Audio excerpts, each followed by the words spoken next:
एवाधिकारस्ते मा फलेषु कदाचन मा कर्मफलहेतुर्भूः मा ते सङ्गोऽस्त्वकर्मणि.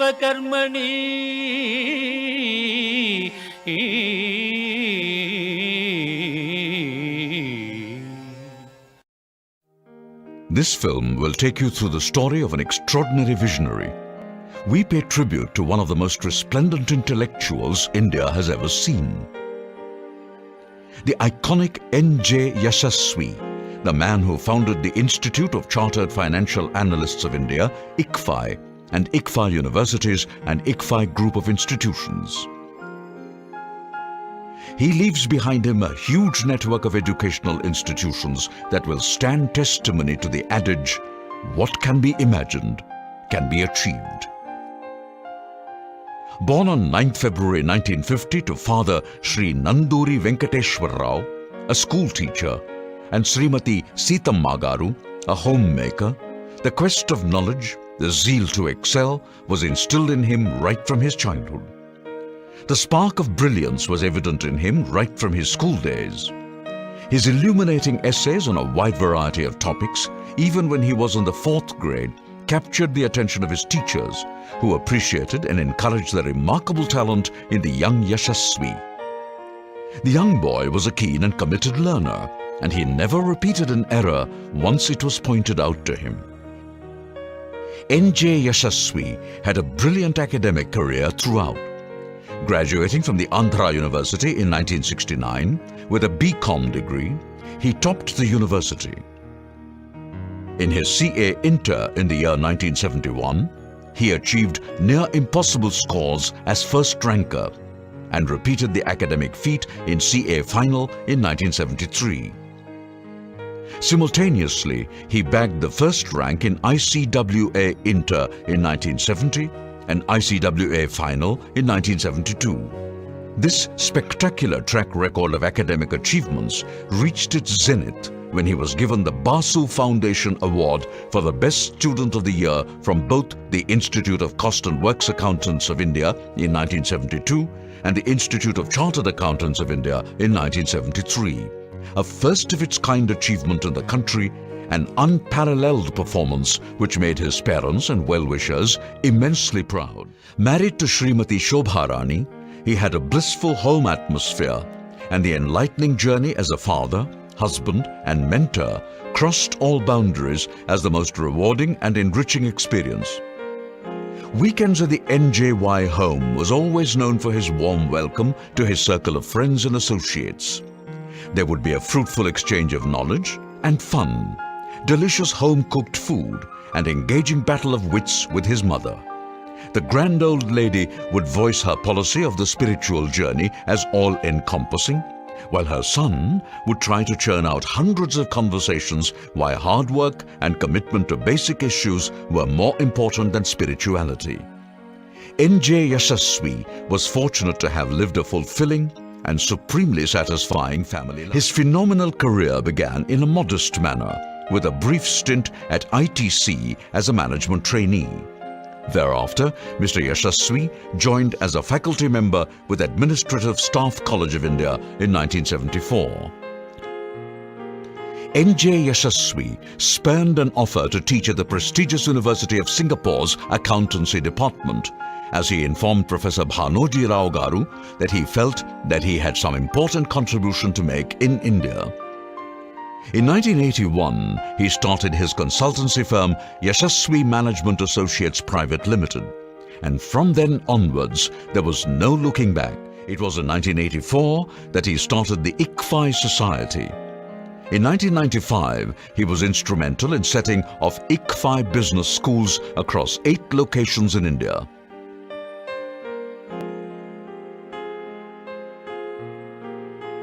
He was charismatic, a great motivator, never tired of talking about ideas, their execution, and delegating projects ably to people according to their strengths.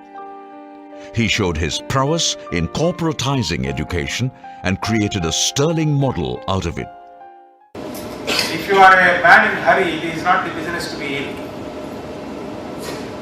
And what I mean to say is that it takes at least 100 years before a university is really recognized in a true sense. The grandfather should study there, then the father should study there, then the child should study there, then the child's child should study there.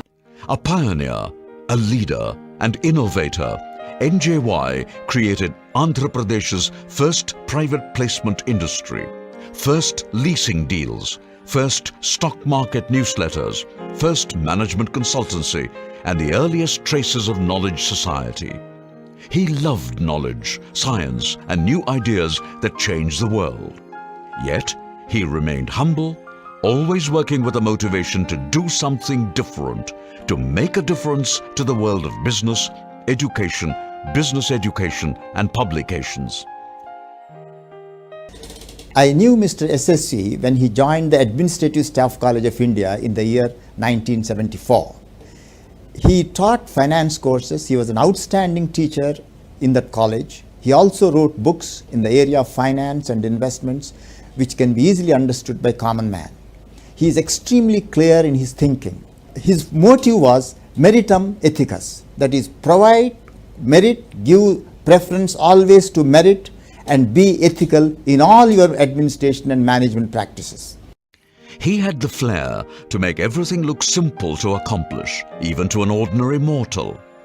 A powerhouse of energy and enthusiasm, his repertoire of achievements in education is amazing.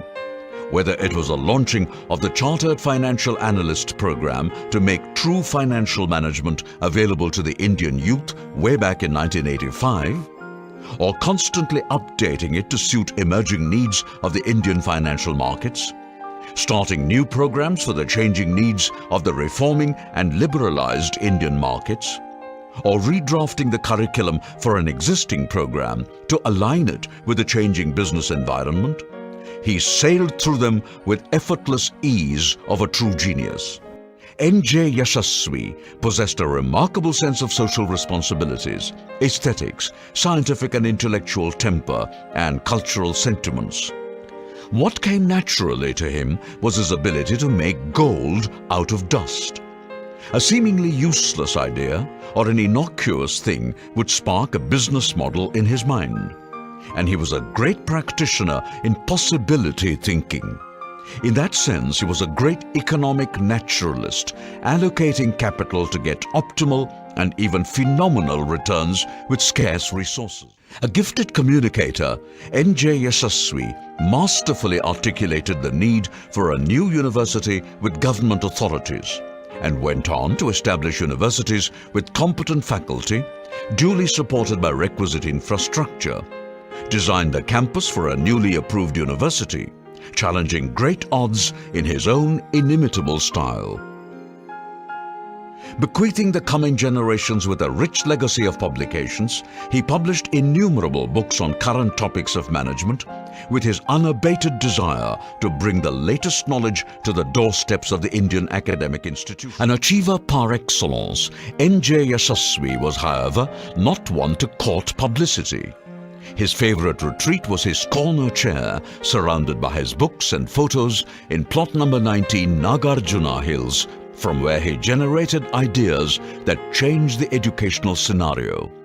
And his worthy emissaries emulated his ideals, touching the peaks of success and turning their mentors' dreams into vibrant realities. In the last 2 years, he started several new projects. Turning to his roots, giving his mother tongue and traditions a fillip, he ventured to promote Carnatic music, established B.Ed colleges, and also a unique initiative called C.P. Brown Academy, which is today successfully bringing timeless works of Telugu arts and literature within reach of the current generation. NJY achieved so much at just 61, and yet there were so many projects at hand. His entrepreneurial zeal never diminished. For his unrivaled contributions to education, Shri Yasaswy truly deserves a place in the history of the business scenario of Andhra Pradesh and Indian education in general for his life's work. Thousands of employees of the ICFAI Group, including people, grew like saplings under the banyan tree called ICFAI, which spawned the biggest service sector boom in education, research, publication and policy making. Some of India's most successful fund managers, analysts, bankers, journalists, software and management professionals, thought leaders and thinking elite have some connection or the other with ICFAI. Either they worked at ICFAI or they studied at ICFAI and its associate wings. The causes he expounded were noble, and it is the duty of his protégés to carry them forward. This is the greatest tribute one can pay to him, standing as living testimonies of his life's mission. Software and management professionals, thought leaders and thinking elite have some connection or the other with ICFAI. Either they worked at ICFAI or they studied at ICFAI and its associate wings. The causes he expounded were noble, and it is the duty of his protégés to carry them forward. This is the greatest tribute one can pay to him, standing as living testimonies of his life's mission.